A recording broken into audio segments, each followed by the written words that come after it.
Hello everybody, this is Brody with the New Age Gamers. I hope everyone's doing well today.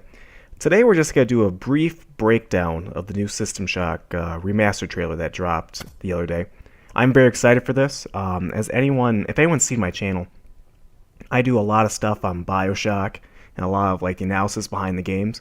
So System Shock, of course, is a spiritual successor to BioShock, and I'm very excited to see this.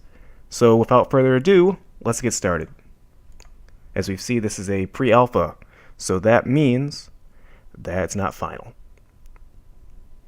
Very nice opening scene here. I mean, this is the classic opening thing, and there's your early enhancements.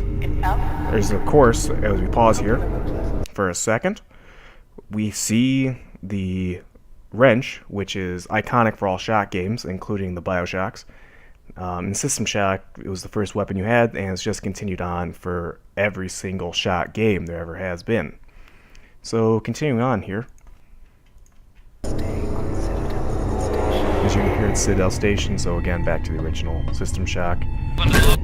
Now, notice that for a second there. When the person gets hit with the wrench, the main idea is that, once again, this is System Shock. And it reminds me of, the capabilities that such game engines like this, because this is ran on Origin, can produce. And this is pretty interesting, because if anyone's ever played the original, it's very archaic. It's almost Doom-esque in a way. I know it's different engines, but still, I'm very excited to see where this goes.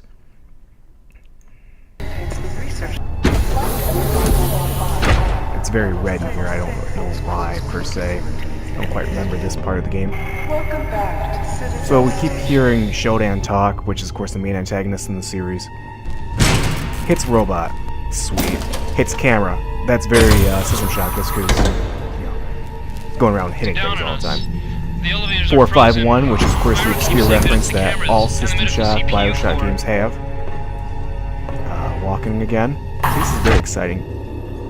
Again, I think this game's gonna hit more on the horror elements than anything else. This is kind of like the BioShock we always wanted. Another hobbling zombie coming towards us. A lot of a lot of going down halls. I wonder if this is going to be, a main staple in the game. Oh, that's beautiful graphics. Isn't that pretty? But if you look up here, the Shodan's always watching you. She has the same power. So here she's gonna talk again. Do you feel the fear swell inside that filthy bag of wheat? That just gives me chills. And that's a great logo. I think that's what the series needed. It's good to be back in System Shock. With that being said, though, there's a few interesting points that I would like to make about this trailer. First off, the game is old, right? This game is 20-some years old. And the question is this: is the developers going to charge the same amount as a new game, even though it's a 20-year-old story? Leave the comments in the comment boxes below, and I always reply to those. But here's the thing: I just can't justify paying, as pretty as it is, don't get me wrong, paying $50 or $60 for this game, because the problem is, it's a 20-some-year-old story. I mean, we all know it. I mean, it's System Shock. System Shock led to all the Deus Exes, all the BioShocks. It inspired. I mean, this is the game that brought about this whole subgenre of RPG, this whole cyberpunk dystopian RPG. And I just can't justify paying that much for it. I just can't. But ignoring my pessimism here for a second, I'm very happy to see Shodan back. I mean, she was, one of the great antagonists in the game.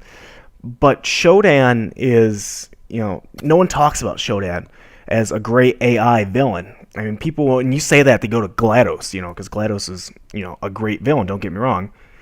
But with that being said, though, I can see Shodan, if this is popular, coming back as one of the iconic villains. I think this is what the System Shock series really needs, because Night Dive Studios, the guy who are developing this, are going to make a third System Shock, in case you didn't know, which is unreal.